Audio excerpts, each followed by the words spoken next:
தாவேகாவுடைய வருகையால திராவிட கட்சிகள் மொத்தமாவே இதுக்கப்புறம் எழுந்துக்க முடியாது, ரொம்ப கஷ்டம் அப்படின்ற மாதிரி நிறைய விமர்சனங்கள் வந்து. அமித்ஷாவுடைய பிளானே அதுதான். அமித்ஷா முடிவெடுத்தார், தேர்தல் ஆணையர் ஞானேஷ்குமார் நிறைவேற்றி வைத்தார், விஜய் முதலமைச்சர் ஆனார்.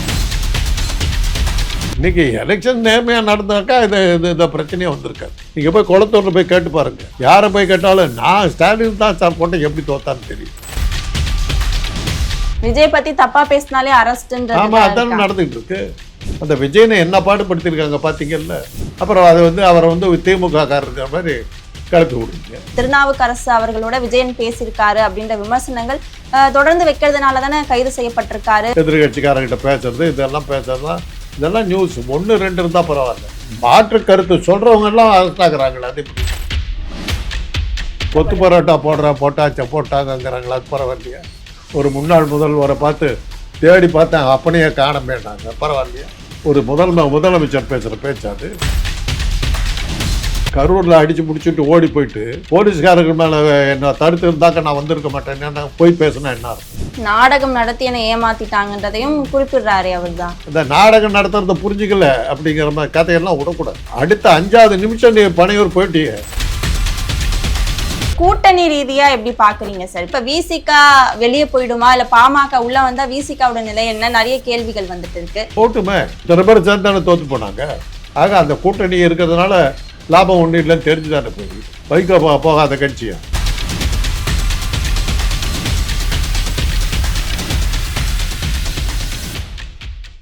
C7 நியூஸ் நேயர்களுக்கு வணக்கம். இன்றைய நேர்காணலில் நம்மோடு இணைந்திருக்கிறார் அரசியல் விமர்சகர் காந்தராஜ் அவர்கள். வணக்கம் சார். அதிமுக இத்தனை ஆண்டு காலமா நல்ல ஒரு வலுப்பெற்று இருந்தது. ஆனா இப்ப தாவேகாவுடைய வருகையால திராவிட கட்சிகள் மொத்தமாவே இதுக்கப்புறம் எழுந்துக்க முடியாது, ரொம்ப கஷ்டம் அப்படின்ற மாதிரி நிறைய விமர்சனங்கள் வந்துட்டு இருக்கு. நிச்சயமாமா, அமித்ஷாவுடைய பிளானே அதுதான். ரஜினிகாந்தை பிடிச்சாங்க, நடக்கல. விஜயகாந்தை பிடிச்சாங்க, மக்கள் நல கூட்டணி வச்சாங்க, போனியாவில். கடைசியாக இவரை பிடிச்சாங்க, ஒரு மிரட்டாக வந்துட்டார். வந்துட்டதுக்கு பிறகு அமித்ஷா முடிவெடுத்தார், தேர்தல் ஆணையர் ஞானேஷ்குமார் நிறைவேற்றி வைத்தார், விஜய் முதலமைச்சர் ஆனார். அவரே அதை எதிர்பார்க்கல. அதனால் மக்கள் போட்டாங்க வந்தாங்கங்கிறதெல்லாம் கிடையாது. இப்படி தான் நடந்தது. நீங்கள் போய் குளத்தூரில் போய் கேட்டு பாருங்கள், ஸ்டாலினுடைய தொகுதி. ஸ்டாலின் தோற்றுருக்கார். யாரை போய் கேட்டாலும் நான் ஸ்டாலின் தான் சார் போட்டேன், எப்படி தோத்தான்னு தெரியும். இன்றைக்கி எலெக்ஷன் நேர்மையாக நடந்தாக்கா இந்த பிரச்சனையே வந்திருக்காரு. அவ்வளோதான் பாயிண்ட். ஆனால் தொடர்ந்து அவர் தோல்வி ஆயிட்டாரு, அவருடைய தொகுதியிலே ஜெயிக்க முடியல. அது காரணம் விஜய் அவர்களுடைய பேச்சு. அந்த 5 நிமிஷம் பேசினா தோத்துட்டாங்க அப்படின்ற விமர்சனத்தை வச்சுட்டு இருக்காங்க. தமிழ்நாடு முழுக்கவே விஜய் அவர்களுடைய ஒரு ஈர்ப்புன்றது மக்கள் மத்தியில் அதிகமாகவே இருக்கு. இப்போ விடுதிக்கு போனாருன்னு சொன்னீங்க, அந்த இடத்துல மாணவர்கள் உரிமையோட எங்களுக்கு இதெல்லாம் செஞ்சு தாங்க அப்படின்றத ரொம்ப உரிமையா போய் கேட்குறாங்க. ஸோ இந்த ஒரு மாற்றம்லாம் இந்த ஆட்சியில் நிகழ்ந்திருக்குன்னு கொண்டாடுறாங்களே. வேற எந்த ஆட்சியிலுமே அது நடக்கலையா? வேறு எந்த மந்திரி போனாலும் மக்கள் கேட்கலையா?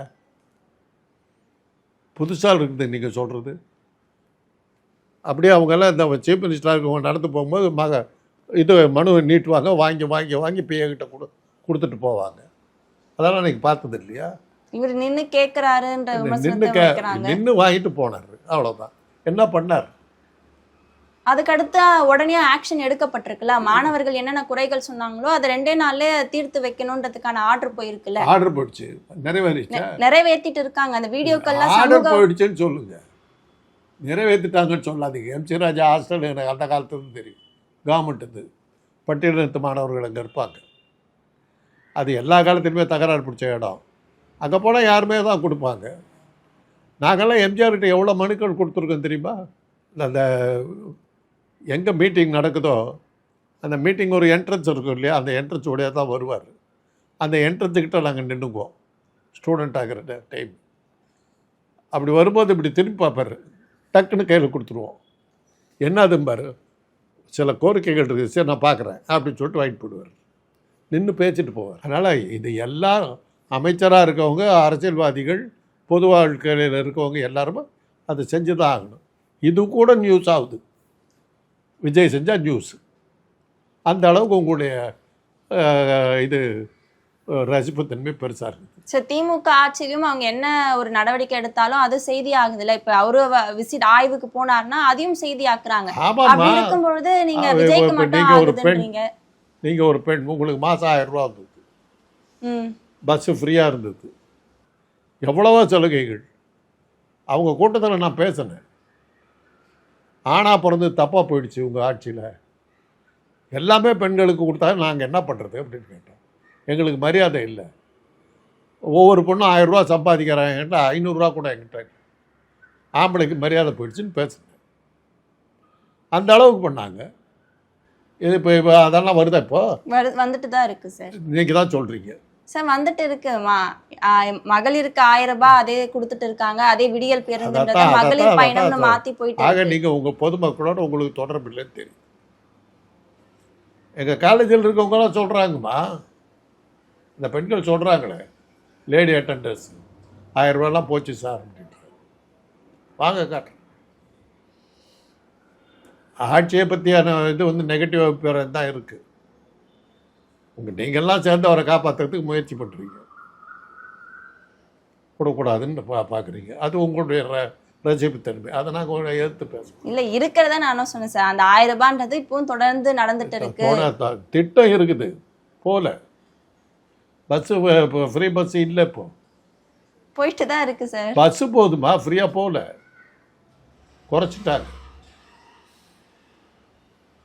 இந்த மாதிரி நிறைய விமர்சனங்கள் தாவேக்கு ஆட்சியில் இருக்குன்னு சொல்ல வரீங்களா? நிறைய இருக்கு. நீங்கள் ஆனால் அதை நீங்கள் மறைக்கிறதுக்கு தான் உங்கள் மாதிரி ஊடகங்கள் ரொம்ப முயற்சி பண்ணுறீங்க.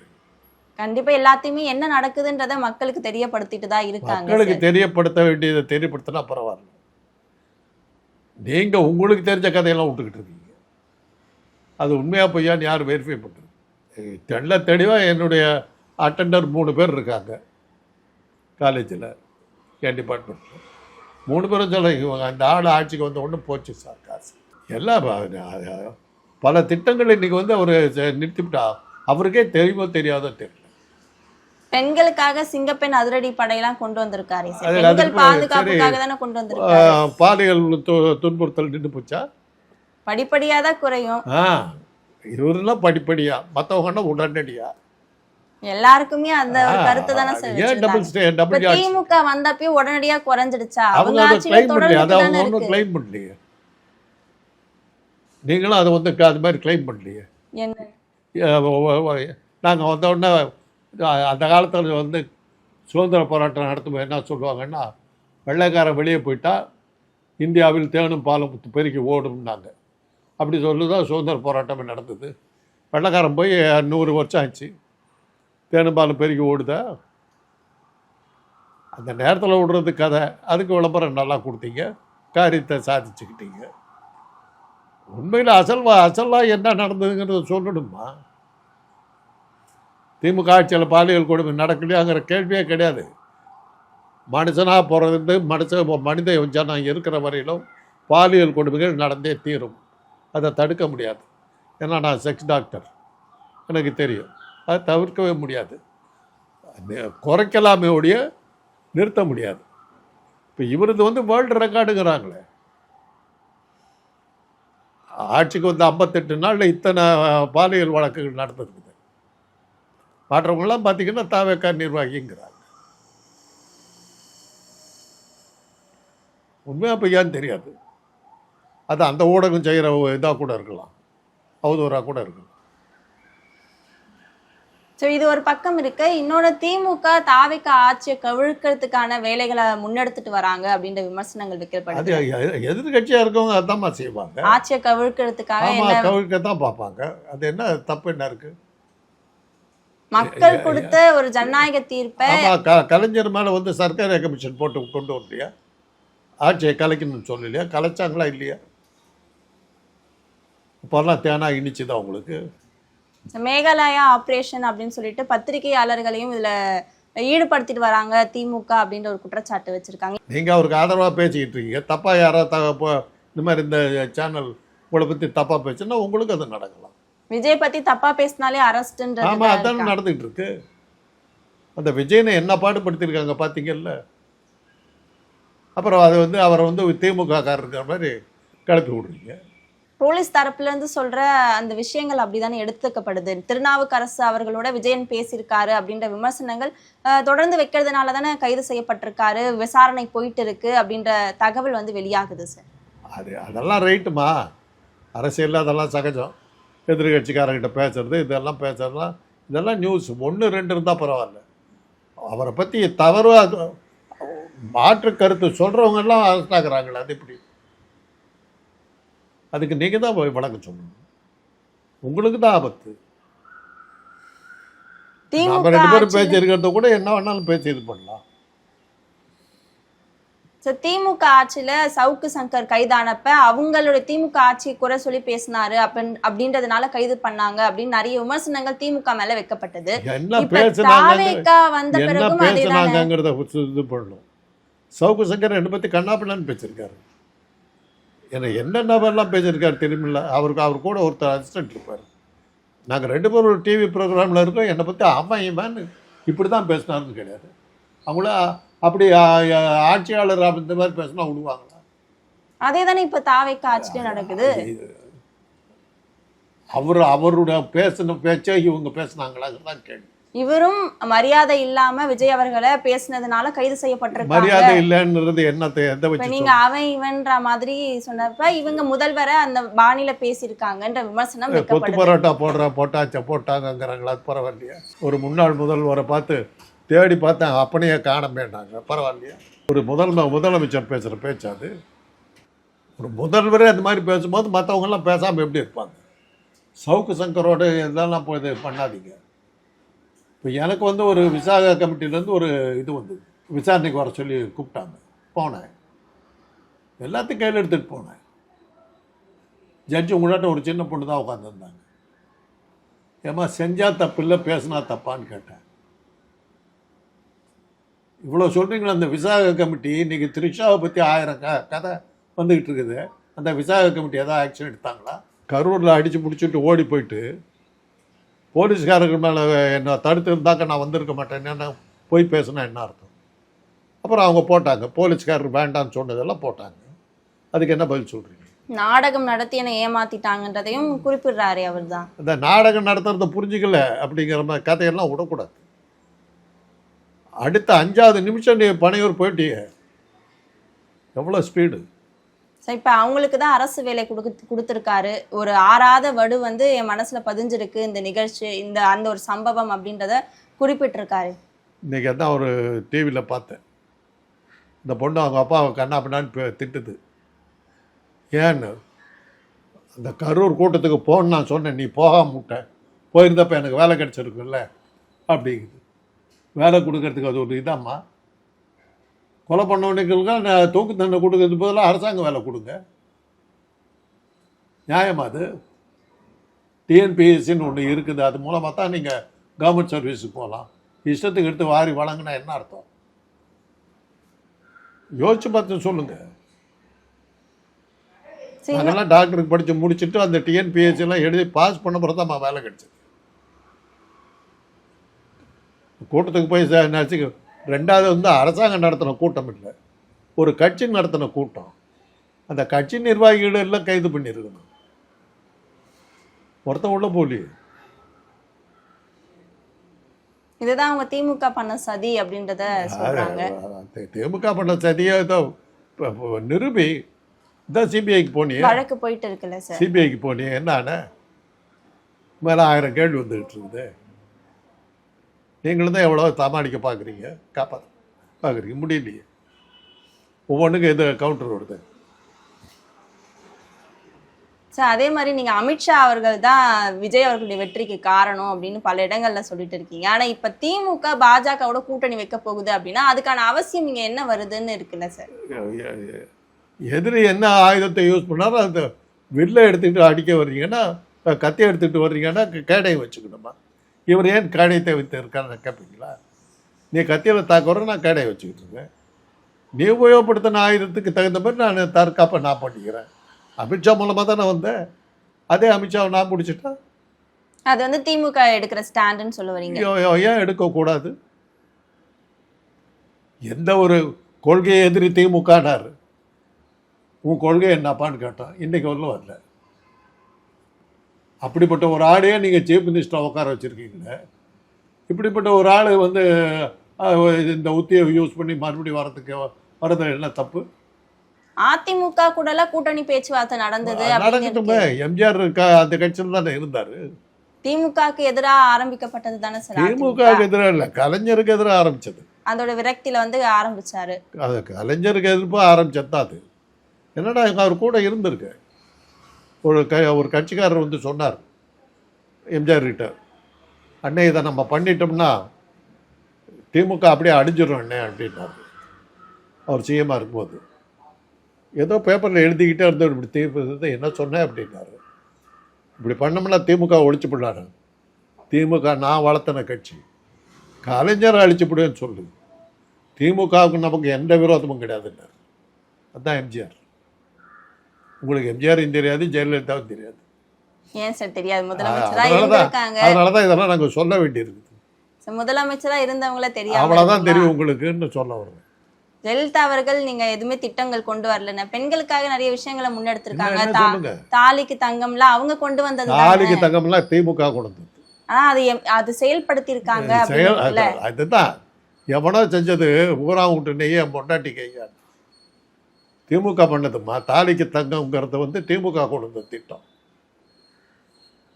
அது கர்ப்பமாக இருக்கிற பெண்களுக்கு பெண் குழந்தை பிறந்தா அதுங்களுக்கு நகை எல்லாம் கொடுக்கணுங்கிறதெல்லாம் அன்னைக்கு குழந்தை திட்டம்.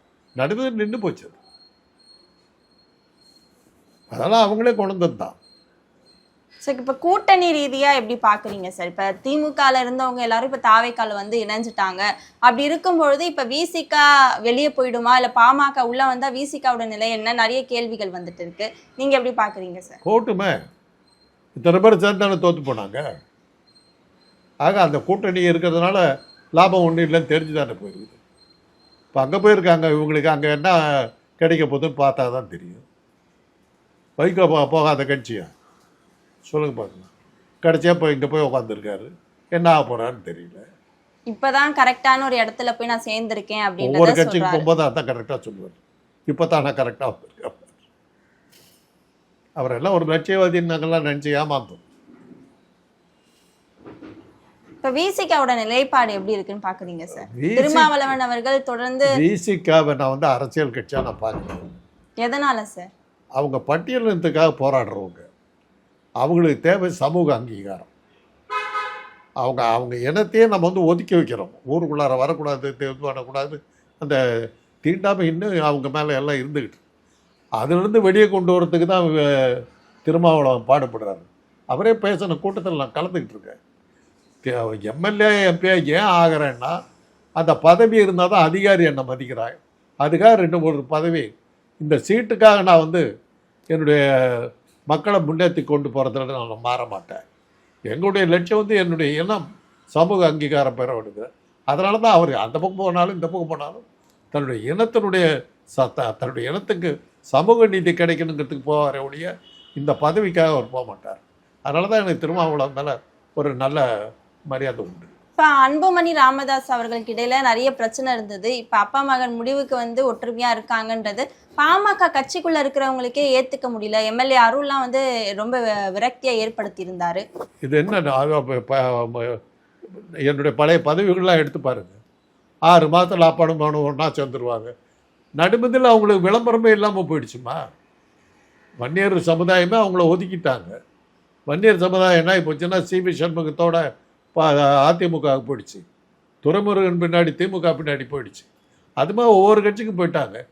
இவங்க தனிப்பட்ட தலைவர்னு சொல்லிக்கிட்டு இருந்த காலம் மலையேறி போச்சு. ஒரு காலத்தில் எப்படி இருந்தது? பாமக யாருக்கிட்ட கூட்டணி சேர்றாங்களோ அவங்க ஜெயிப்பாங்கன்னு இருந்தது. அந்த விஷயமே இல்லை. கூட்டணிக்கே கூப்பிட மாட்டேன்ட்டாங்க. அப்புறம் தான் இந்த ட்ராமா போட்டாங்க. 2 பேரும் அடிச்சுக்கிற மாதிரி ஹெட்லைன்ஸ் வந்தது. அப்போ கேட்டாங்க, ஹெட்லைன்ஸுக்காக இந்த ட்ராமா போடுறாங்க, கூடிய சீக்கிரம் சேர்ந்துருவாங்க. சேர்ந்துட்டாங்க, அவ்வளோதான். ஆனால் இப்போ ராமதாஸ் ஐயாவுக்கு ஆதரவு கொடுத்த எம்எல்ஏக்கள் வந்து இப்போ என்ன நிலைப்பாடு எடுக்கிறதுன்ற ஒரு குழப்பத்தில் இருக்காங்க. ராமதாஸ் இன்னும் ஆதரிக்கிறதுல அர்த்தம் இல்லைம்மா. அவர் என்னாட்ட வயசானவர். ஒதுங்கி நின்று ஆலோசனை சொல்லிட்டு இருக்கலாமே ஒழிய ஆக்டிவ் பாலிட்டிக்ஸில் இருக்கக்கூடாது. அவ்வளோதான். என்னை பொறுத்தவரை காலேஜில் என்னோட 1 வருஷம் சீனியர். அவ்வளோதான்.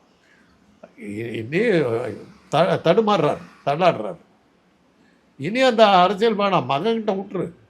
தாவேக்காவோட நெருக்கமா இருக்காங்க, தாவேக்கா கூட்டணிக்குள்ள இணையறதுக்கான வாய்ப்பு இருக்கு அப்படின்னு சொல்லப்படுறது சார். அம்மா அமித்ஷா பேக்ரவுண்டில் இருக்கிற வரையிலும் என்ஃபோர்ஸ்மெண்ட் டைரக்டரேட்டுக்கு பயந்த அத்தனை பேரும் தாவேக்கா கூட போய் சேரத்தான் செய்வான்.